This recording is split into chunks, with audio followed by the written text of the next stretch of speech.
ایک آدمی فطرتاً حیادار ہوتا ہے. اب جاتے ہیں حضرت عثمان بن عفان رضی اللہ عنہ کے باب میں آتا ہے کہ فرشتے ان سے حیا کرتے تھے، اتنے حیادار آدمی تھے. تو بہت سارے لوگ وہبی طور پر، فطری طور پر اللہ تعالیٰ ان کے اندر حیا کی کامل صفت اس طرح سے ڈال دیتا ہے کہ وہ بہت زیادہ شرمیلے ہوتے ہیں، حیادار ہوتے ہیں. دوسری قسم یہ ہے اکتسابی، مکتسب. جو آدمی حیا کو حاصل کرے، اگر انسان کی طبیعت میں بہت زیادہ حیا کا مادہ نہیں ہے تو آدمی علم کی روشنی میں، علماء کی صحبت کی روشنی میں، کتاب و سنت کی تعلیمات کی روشنی میں، اخلاقی ابواب کو پڑھ کر کے آدمی حیا کو سیکھے اور حاصل کرے، حیا کو اپنے اندر پیدا کرنے کی کوشش کرے. کہاں بات کرنی چاہیے، کہاں نہیں کرنی چاہیے، کہاں آدمی کو خاموش رہنا چاہیے، کہاں گفتگو کرنی چاہیے، کہاں آدمی کو کس طریقے سے اخلاقی معاملات کے اندر حیا کو اختیار کرنا چاہیے. تو یہ اکتسابی چیز ہے. انسان کو اپنے علماء سے، کتاب و سنت کی تعلیمات کی روشنی میں حیا کو سیکھنا اور حاصل کرنا چاہیے. تو بہرحال یہ حدیث بڑے کثیر معانی پر مشتمل ہے، اور اس حدیث کی روشنی میں ہماری ایمانی زندگی کا، اخلاقی زندگی کا ایک سنہرا روپ سامنے آتا ہے، اور اسے ایک مسلمان مرد کو، ایک خواتین کو، عورتوں کو، بالخصوص ہماری ماؤں اور بہنوں بیٹیوں کو اپنے اندر حیاداری کو پیدا کرنی چاہیے. موجودہ سماج، موجودہ معاشرہ خواتین کو نیم برہنہ کر کے لوگوں کے سامنے پیش کرنا چاہتا ہے. ایسے وقت میں خواتین کو اپنی عزت و آبرو کی حفاظت اور حیاداری کو اپنے اندر پیدا کرنے کی کوشش کرنی چاہیے. اللہ تعالی ہمیں اس کی توفیق عنایت فرمائے. آئیے ہم دیکھتے ہیں اسی طریقے سے 21ویں حدیث. ہمارے اس سلسلہ واری درس کا یہ تقریباً جو ہے یہ 6واں محاضرہ ہے، جس میں ہم اور آپ 21ویں حدیث جو حضرت ابو عمر یا اسی طریقے سے ابی عمرہ سفیان بن عبداللہ یہ راوی حدیث ہے، اور بیان کرتے ہیں کہ اللہ کے نبی صلی اللہ علیہ وسلم سے میں نے کہا، یا رسول اللہ قل لی فی الاسلام قولا لا اسأل عنہ احدا بعدک. اللہ کے نبی مجھے اسلام کی کوئی ایسی صفت، کوئی ایسی بات بتا دے کہ پھر میں آپ کے بعد کسی اور سے سوال نہ کروں. یعنی اتنا جامع اور مانع ہو، وہ تعلیم اتنی اہم ہو میرے لیے کہ میں پھر اس پر لگ جاؤں، اس پر عمل کروں، پھر کسی اور سے مجھے سوال کی ضرورت نہ پڑے. اب دیکھیں اللہ کے حبیب صلی اللہ علیہ وسلم نے اس سوال کو سامنے رکھ کر کے اللہ کے نبی نے کیا جواب دیا؟ قل آمنت باللہ ثم استقم. کہہ دو کہ میں اللہ پر ایمان لایا اور پھر اسی پر جم جاؤ. یعنی اللہ پر ایمان لانے کے بعد اسی پر ثابت قدم ہو جاؤ، اسی پر جم جاؤ. اللہ کے نبی صلی اللہ علیہ وسلم کے باب میں یہ بات پہلے بھی آ چکی ہے کہ اللہ تعالیٰ نے آپ کو جوامع الکلم کی صفت سے نوازا تھا. جوامع الکلم، چھوٹا کلمہ بڑی بات، چند کلمات میں پوری شریعت اور پورے دین کو شامل کر کے اللہ کے نبی صلی اللہ علیہ وسلم نے نصیحت فرما دی کہ ایسی بات کہ جسے جان لینے کے بعد پھر آدمی کو کسی اور سے پوچھنے کی ضرورت پیش نہ آئے. پورا دین اللہ کے نبی صلی اللہ علیہ وسلم نے شامل کر دیا. یہ راوی حدیث کون ہے؟ حضرت سفیان بن عبداللہ، ابو سفیان بن عبداللہ بن ربیہ بن حارث الثقفی الطائفی، طائف کے تھے، قبیلے بنو ثقیف. یہ جو ہے کان عاملا لعمر بن الخطاب علی صدقات اہل الطائف. اہل طائف کے صدقات پر حضرت عمر بن خطاب رضی اللہ عنہ نے ان کو عامل بنا کر کے بھیجا تھا، عامل بنایا تھا. وہ صدقہ و زکوٰۃ وصول کر کے لایا کرتے تھے. اور اسلم مع الوفد، طائف کا جو بنو ثقیف کا وفد اللہ کے نبی کی خدمت میں آیا تھا، اسی میں یہ بھی آئے تھے اور اللہ کے نبی صلی اللہ علیہ وسلم پر ایمان لائے اپنے پورے قبیلے کے ساتھ میں۔ تو آپ دیکھیں یہ راوی حدیث ہیں اور اللہ کے نبی صلی اللہ علیہ وسلم سے بہت ہی گہری اور بہت ہی کثیر معانی پر مشتمل بہت بنیادی سوال اللہ کے نبی صلی اللہ علیہ وسلم سے کیا کہ اللہ کے نبی جو ہے آپ مجھے ایسی بات بتا دیں کہ پھر میں کسی سے نہ پوچھوں۔ تو اللہ کے نبی صلی اللہ علیہ وسلم نے اس کی جامعیت کو سامنے رکھ کر کے کہا آمنت باللہ، کہو کہ میں اللہ پر ایمان لایا، یعنی میں اقرار کرتا ہوں اس بات کا علی حسب ما یجب علی من الایمان، ایمان سے اللہ رب العزت پر ایمان لانے کے تقاضے سے جو چیز ہمارے اوپر واجب ہوتی ہے، اللہ کی وحدانیت پر ایمان، اللہ تعالیٰ کی ربوبیت پر ایمان، اللہ رب العزت کی ذات پر ایمان، اللہ تعالیٰ کی الوہیت پر ایمان، اللہ کے اسماء و صفات پر ایمان، یہ جامع تصور، ان ساری چیزوں پر ایمان، اور اس کے بعد ثم مستقم، پھر اللہ کے دین پر، اس ایمان پر اس قدر دل و جان سے ثابت قدم رہنا کہ زندگی میں کوئی فتنہ، کوئی آزمائش، کوئی ایمانی کمزوری یہ راہ حق سے بھٹکا نہ سکے، راہ حق سے ہٹا نہ سکے۔ تو یہ اللہ کے نبی صلی اللہ علیہ وسلم نے انہیں اس طرح سے نصیحت فرمائی ہے کہ استقامت کیا ہے۔ دین میں استقامت کی تعبیر بعض سلف نے یا بعض روایتوں کے مطابق حضرت عمر بن خطاب رضی اللہ عنہ نے بڑی پیاری بات بیان فرمائی، وَلَمْ يَرُوغُ رَوْغَانَ الثَّعَالِبِ، کہ دین کا کلمہ پڑھنے کے بعد اس پر ایسے جم جاؤ، ثابت قدم ہو جاؤ کہ لومڑی کی چال نہ چلو، جیسے لومڑی یہاں چلتی ہے، وہاں چلتی ہے، وہاں چلتی ہے، یہ طریقہ نہ اختیار کرو کہ کوئی فائدہ آ گیا اس کو لے لیا، حرام و حلال کا ضابطہ کیا ہے اس سے مطلب نہیں، ایمان کے منافی، اللہ اور اس کے رسول کی محبت کے خلاف کسی چیز کو انسان گوارا نہ کرے، اور وہ چیز اللہ تعالیٰ نے خود اس استقامت کی اس عمدہ ترین تعبیر کو اللہ رب العزت نے قرآن مجید کے اندر کئی مقامات پر ذکر کیا ہے۔ ان الذین قالوا ربنا اللہ، بے شک جنہوں نے کہا کہ ہمارا رب اللہ ہے، ثم استقاموا، پھر اس پر جم گئے، اسی پر ثابت قدم رہے، فلا خوف علیہم ولا هم یحزنون، تو ان کے اوپر نہ کوئی خوف ہوگا اور نہ ہی کوئی غم ہوگا۔ تو یہ آپ دیکھیں اس آیت کریمہ میں اللہ تبارک و تعالی نے اس استقامت کے بنیادی رخ کو اور بنیادی تعلیم کو اللہ تعالیٰ نے بیان فرمایا۔ وَأَعْدَمَ شَيْءٍ فِي الْإِسْتِقَامَةِ، استقامت میں سب سے عظیم ترین چیز دلوں کی استقامت، قلب کا استقامت، کہ دل یہ ثابت قدم رہے اللہ کے فیصلے پر، آزمائش کے وقت پر، عقیدہ اور ایمان پر، یہ ہمیشہ دل ثابت قدم رہے، کہیں ٹیڑھا پن نہ آئے، کوئی کجی داخل نہ ہونے پائے۔ اسی لیے جو ہے اللہ رب العزت نے قرآن مجید کے اندر ایسی دعائیں سکھلائی کہ کجی سے، ٹیڑھا پن سے اللہ کی پناہ طلب کرو۔ تو اس طریقے سے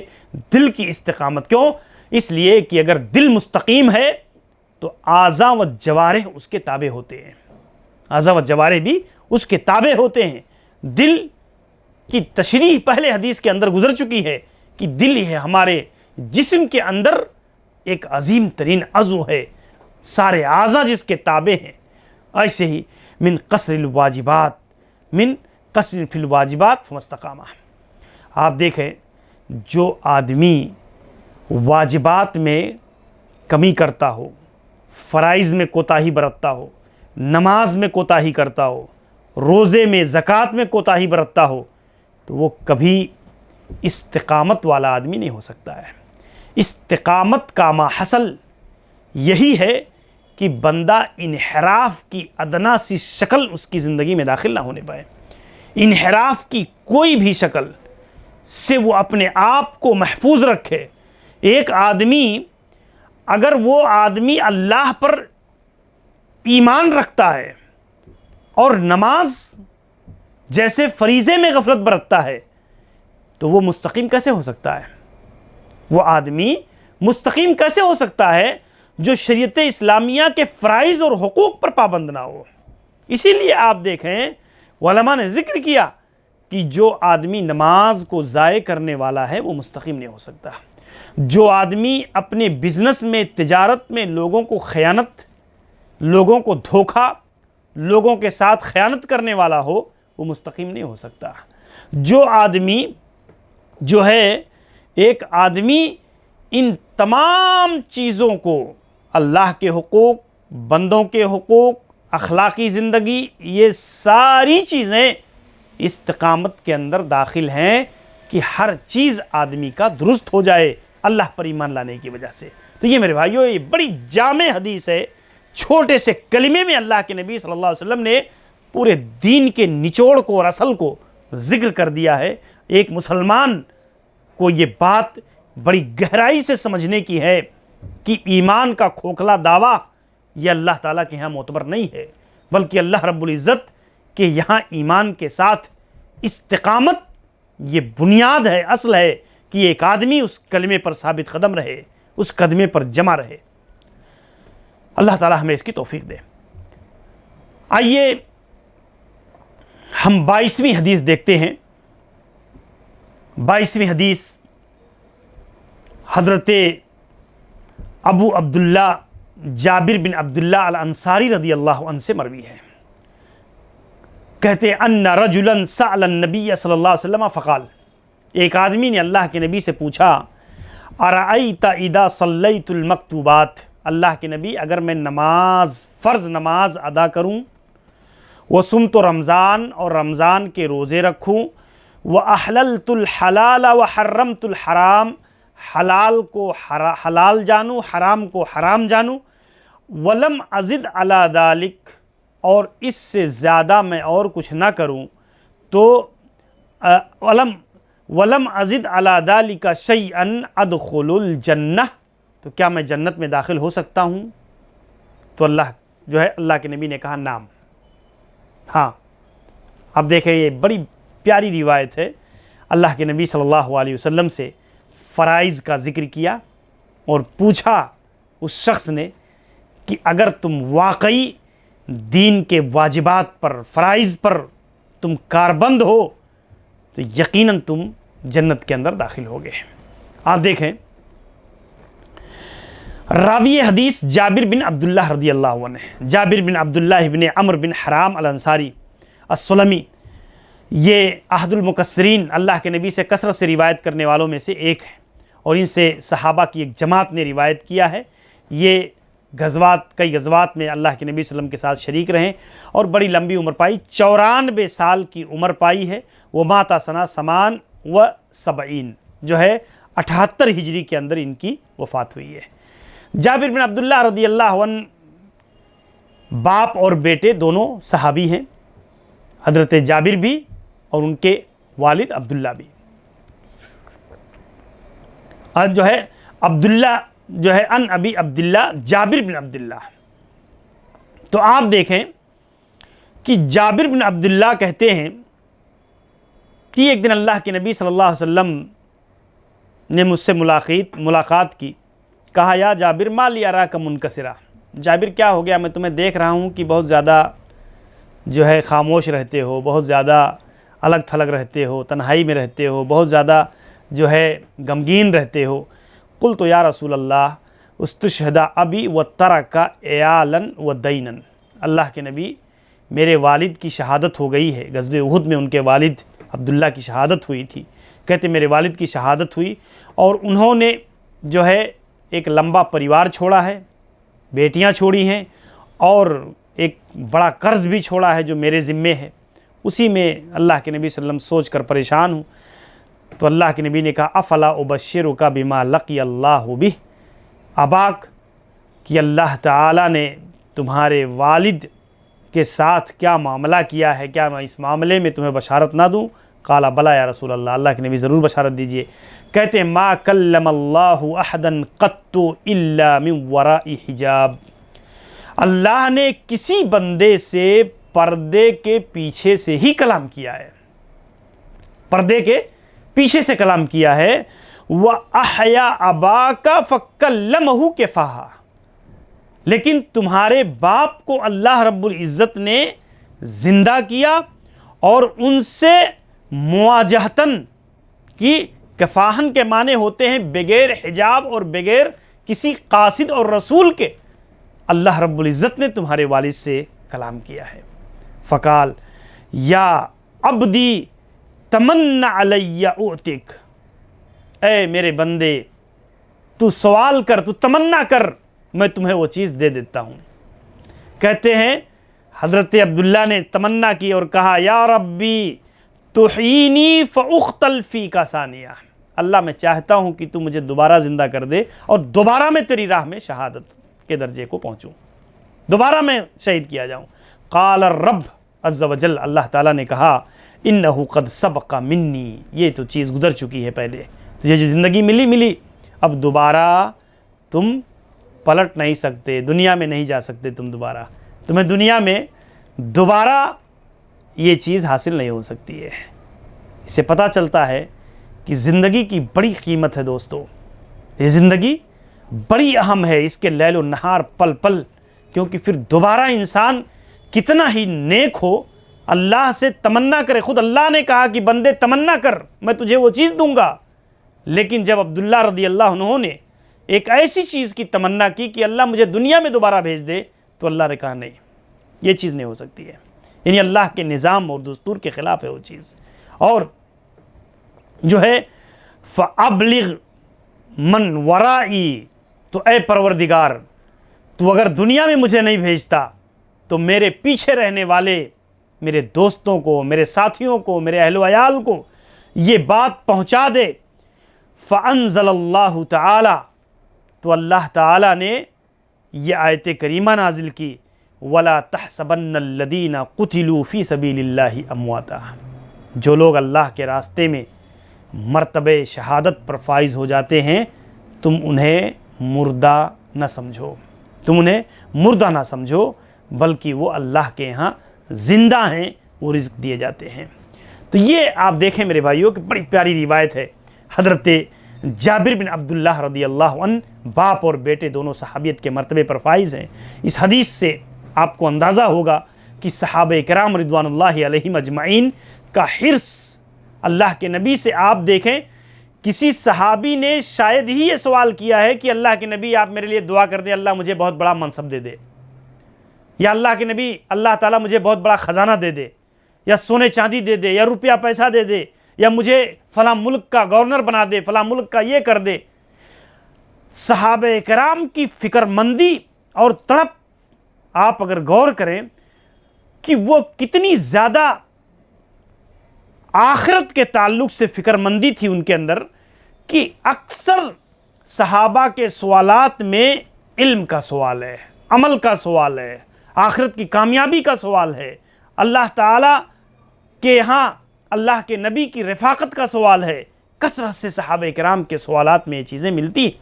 اس حدیث میں ایک بہت بڑی اہم ترین بات یہ بیان کی گئی، آپ دیکھیں کہ جو ہے ارائیت اذا صلیت المکتوبات، اللہ کے نبی اگر میں فرائض کو ادا کروں، فرائض اللہ تعالیٰ نے جو 5 وقت کی نمازیں فرض کی ہیں ایک دن اور رات میں، اس پر میں اکتفا کروں تو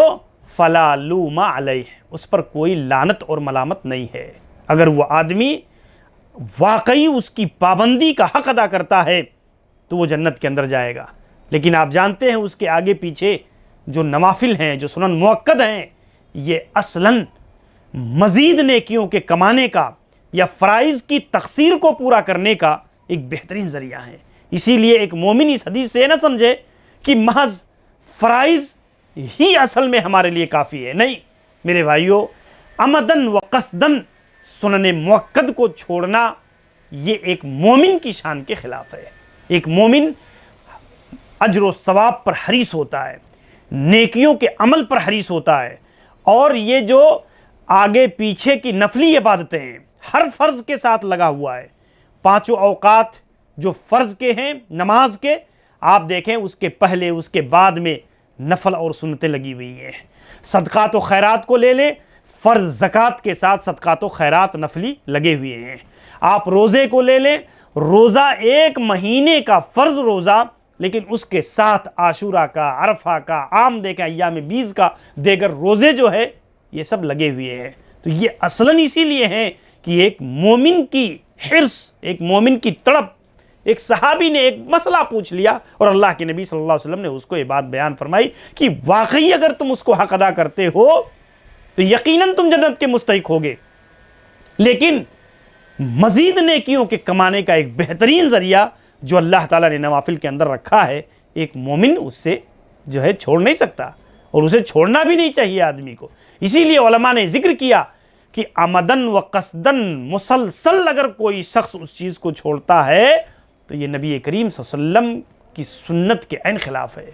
سنت کا طریقہ یہی ہے، اللہ کے نبی نے عملی زندگی میں کبھی اس کو ترک نہیں کیا ہے۔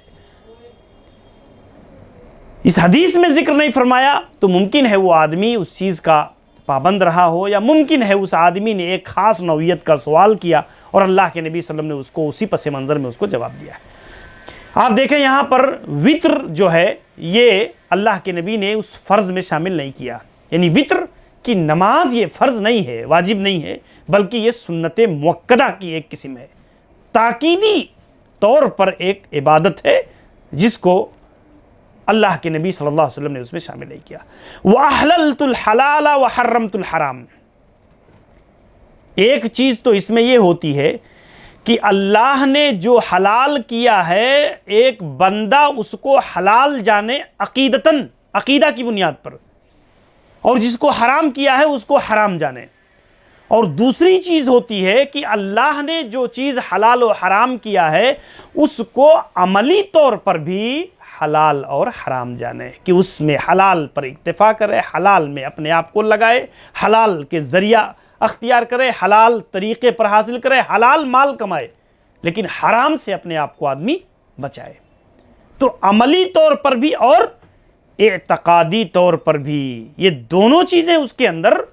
شامل ہیں، دونوں چیزیں داخل ہیں۔ احللت الحلال وحرمت الحرام، میں حلال کو حلال جانوں، حرام کو حرام جانوں، اعتقادی طور پر بھی اور عملی طور پر بھی۔ تو یہ دونوں چیزیں اس کے اندر شامل۔ دوسری بات یہ ہے کہ العمل بھی، یعنی اجتنبت الحرام معتقداً تحریم ہو، جیسے مثال کے طور پر رجل اجتنبا شرب الخمر، ایک آدمی شراب پینے سے اپنے آپ کو بچا لیتا ہے، وہ شراب نہیں پیتا،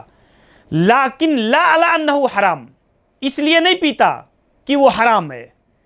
مطلب اس لیے وہ اس سے اپنے آپ کو نہیں بچاتا ہے کہ اللہ نے حرام کیا ہے مجھے نہیں پینا چاہیے اس لیے نہیں پی رہا ہے، بلکہ اس لیے نہیں پی رہا ہے کہ اس کی طبیعت شراب پینا نہیں چاہتی، اس کی طبیعت شراب پینا نہیں چاہتی، یا کسی حکیم اور ڈاکٹر نے اس کو منع کر دیا ہے کہ شراب پیو گے تو یہ مرض ہو جائے گا، یہ بیماری بڑھ جائے گی، تو اس کی بنیاد پر وہ شراب چھوڑ دیتا ہے۔ کہتے فہذا لا اسم جو ہے حرام الا ان نفسه لا تطیب بھی، فہذا لا اسم علیہ، لیکن اذا ترکہ، تو اس پر کوئی گناہ نہیں ہے کہ اس نے اس کو چھوڑ رکھا ہے، چاہے جیسے اس نے اس کو چھوڑ دیا ہے، لیکن کہتے ہیں اذا ترکہ معتقدا تحریمہ، اگر اس شراب کو حرام جان کر کے چھوڑتا ہے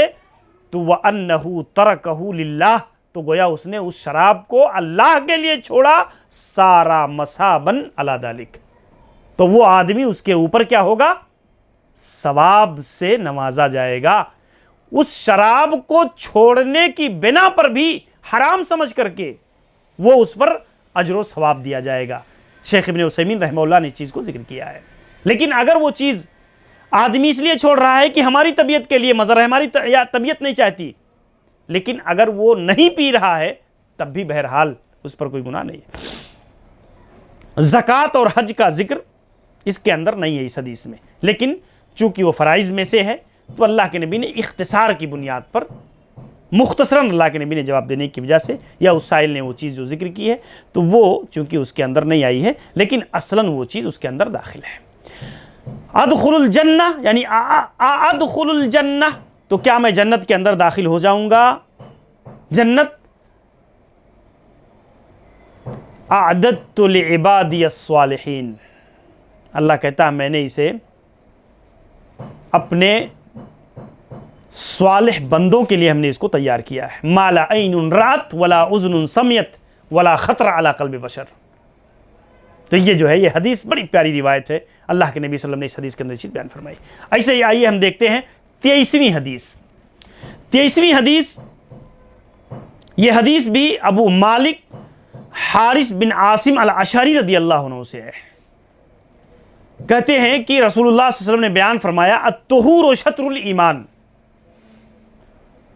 والحمد للہ تملأ المیزان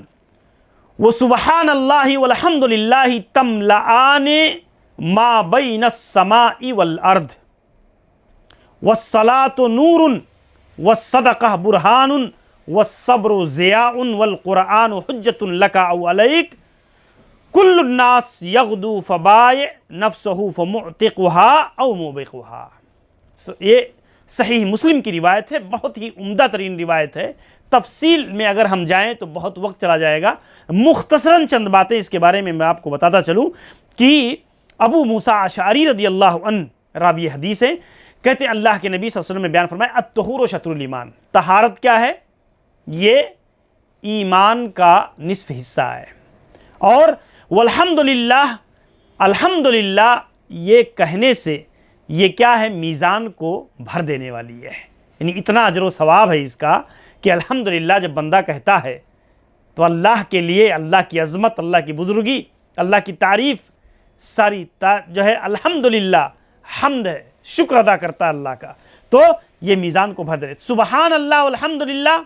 اور سبحان اللہ والحمدللہ جو ہے یہ زمین و آسمان کے درمیان کی وسعتوں کو بھر دینے والی ہے۔ نماز نور ہے، پیشانی کا نور ہے، چہرے کا نور ہے، ایک مومن کی زندگی میں نور کا باعث ہے۔ اور صدقہ یہ دلیل ہے اس کے ایمان پر، اور اسی طریقے سے صبر یہ روشنی ہے، جس کی روشنی میں، جس کی قوت میں انسان زندگی کا سفر طے کر لیتا ہے، مشکل سے مشکل حالات میں بھی۔ اور قرآن یا تو تمہارے حق میں حجت ہے اور یا تو تمہارے خلاف حجت ہے۔ اگر واقعی قرآن کو پڑھنا، اس پر عمل کرنا اور اس کے تقاضوں کو تم نے پورا کیا ہے تو یقیناً قرآن تمہارے لیے باعث اجر و ثواب اور اللہ کے یہاں تمہارے لیے سفارشی ہے۔ لیکن اگر قرآن کے حق کو تم نے ضائع کیا ہے تو یقیناً ما لہذا الرسول، کیا ہو گیا ہے؟ جو ہے قرآن مجید نے اس چیز کو کئی جگہوں پر ذکر کیا ہے کہ قرآن شکوہ کرے گا اللہ کے ہاں، تو یقیناً یہ تمہارے خلاف حجت ہوگا، گواہ بنے گا تمہارے خلاف جو ہے۔ اور کل الناس یغدو، کہ ہر شخص صبح کرتا ہے تو اپنی نفس کو بیچ دیتا ہے، فبائع نفسہ، اپنے نفس کو بیچ کر خود کو جہنم سے آزاد کرا لیتا ہے یا خود کو ہلاک کر لیتا ہے۔ اب دیکھیں اس حدیث میں اللہ کے نبی صلی اللہ علیہ وسلم نے ایک اہم ترین چیز بیان فرمائی کہ طہارت کی فضیلت، اور طہارت کے باب میں پہلے بھی حدیث گزر چکی ہے۔ اللہ تعالیٰ کے ذکر کے جو کلمات ہیں، سبحان اللہ، الحمدللہ، اللہ اکبر، لا الہ الا اللہ، یا اس طرح کے، ان کی بڑی فضیلت ہے۔ احب الکلام الی اللہ اربع، اللہ کے نزدیک 4 کلمات بڑے پسندیدہ ہیں، اور وہ کیا ہیں؟ سبحان اللہ، الحمدللہ، لا الہ الا اللہ، اللہ اکبر۔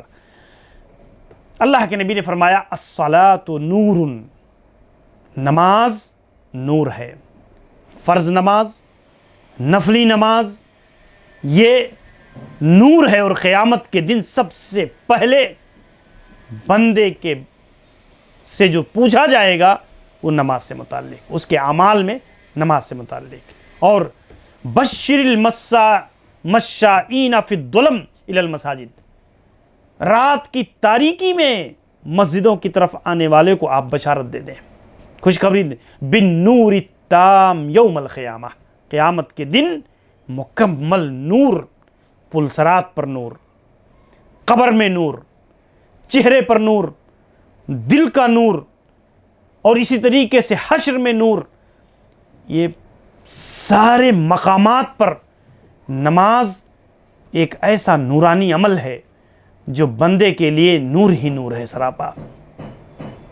اور اسی طریقے سے وہ صدقہ، یعنی مال کو اللہ کے تقرب کے لیے خرچ کرنا، یہ دلیل ہے ایمان کی صداقت پر، صدق ایمان پر، بندے کے سچا مومن ہونے پر۔ گاڑھی کمائی یہ کبھی منافق آدمی یا کبھی فاسق و فاجر انسان یا کبھی ایسا شخص جس کا صحیح معنوں میں ایمان نہ ہو، اس کے بدلے پر آخرت پر، تو وہ کبھی اپنے گاڑھی کمائی کو خرچ نہیں کرے گا۔ اپنی محنت کی کمائی کو غربا مساکین اللہ کے راستے میں وہی دیتا ہے جو سچا مومن ہوتا ہے۔ تو ایمان دلیل ہے، داؤ مرضاکم بالصدقہ، اپنے مریضوں کا علاج صدقہ سے کراؤ۔ اور اللہ تبارک و تعالی نے جو ہے صدقہ کی فضیلت بیان فرمائی، الصبر و ضیاء، ضیاء میں اصل میں تھوڑی تپش ہوتی ہے، ایسی روشنی جس میں تھوڑی تپش ہو۔ سورج کی روشنی کو ضیاء کہا گیا ہے، چونکہ آپ جانتے ہیں کہ صبر جو ہے یہ یحتاج من صاحبہ الی مجاہدہ، صبر کرنا آسان نہیں ہوتا۔ کسی مشکل پر، کسی امتحان پر، کسی تکلیف پر، کسی آزمائش کے وقت پر ایک آدمی کا صبر کرنا یہ بڑے مجاہدے کا عمل ہے، بڑے دلگردے کا عمل ہے، بڑی محنت اور مشقت کا عمل ہے۔ یوں ہی کسی چیز پر صبر آ جانا، صبر کر لینا، یہ آسان کام نہیں ہے۔ تو صبر کے لیے اس مجاہدہ اور تپش، یہ تپش، اسی لیے ضیاء کا ذکر اللہ کے نبی نے کیا، نور کا ذکر صبر کے ساتھ نہیں کیا۔ اللہ کے نبی نے ضیاء کہہ کر کے اسی چیز کی طرف اشارہ کیا کہ الصبر ضیاء، نفس کا کسی مکروہ چیز پر روک لینا۔ اسی لیے علماء نے ذکر کیا کہ صبر کی 3 قسمیں ہیں۔ الصبر عن معصیت اللہ، اللہ رب العزت کی نافرمانی پر صبر کرنا ہے، اللہ تعالیٰ کی نافرمانی، فعل حرام پر۔ بدکاری کی راہیں آسان ہیں، چند سکوں کے بدلے انسان اپنی خواہش کو حرام طریقے سے پوری کر سکتا ہے، لیکن اس فعل حرام اور نفس کے تقاضے پر بندہ صبر کر لیتا ہے، اس لیے کہ اللہ نے اسے حرام کیا ہے۔ مال کی محبت اور چاہت ہر آدمی کے اندر ہوتی ہے، لیکن آپ دیکھیں چونکہ ایک مشتبہ مال ہے، حرام طریقے سے مال اسے مل رہی ہے، آدمی اس پر اپنے نفس کو آمادہ نہیں کرتا بلکہ صبر کر لیتا ہے۔ تو یہ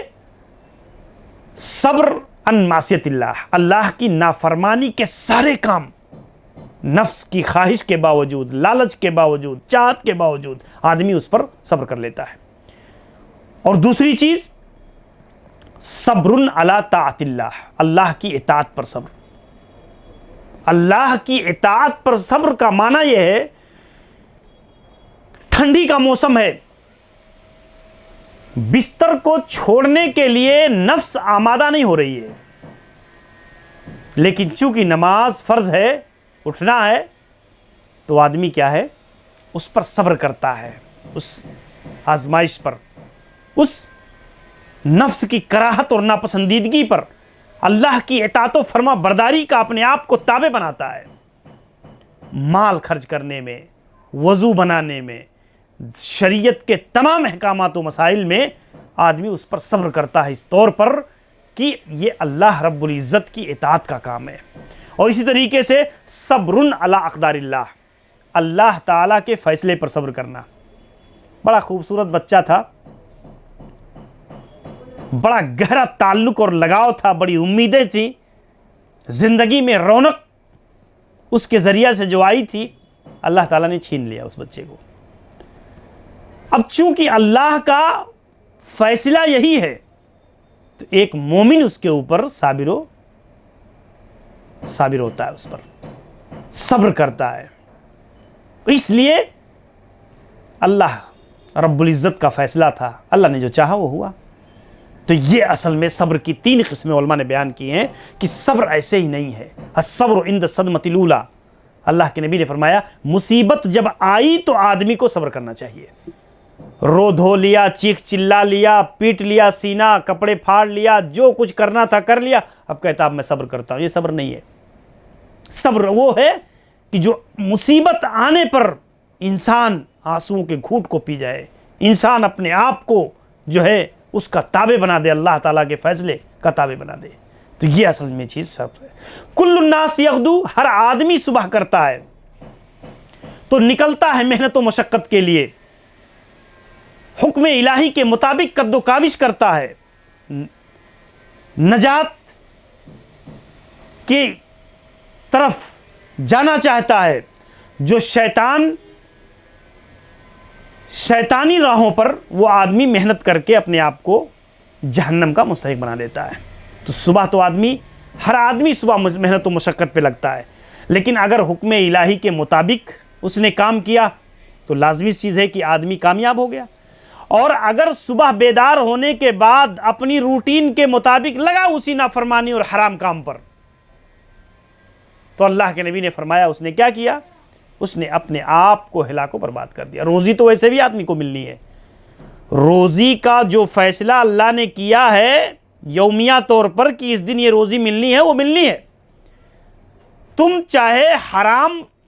طریقے پر محنت کر کے اپنا وقت ضائع کرو، حاصل کرو، کوشش کرو، اور چاہو تو حلال طریقے سے اس چیز کو حاصل کرو۔ تو بہرحال یہ بہت پیاری روایت ہے، مزید تفصیلات اس کی بیان کی جا سکتی تھی، لیکن چونکہ وقت مختصر ہے اس لیے چند باتوں پر اکتفا کی جاتی ہے۔ اللہ سے دعا ہے کہ اللہ رب العالمین ان احادیث کو گہرائی کے ساتھ، بصیرت کے ساتھ، علم کی روشنی میں ہمیں اس کے مستفاد کو سمجھ کر کے اپنی عملی زندگی کے اندر نافذ کرنے کی توفیق عنایت فرمائے۔ السلام علیکم ورحمۃ اللہ وبرکاتہ۔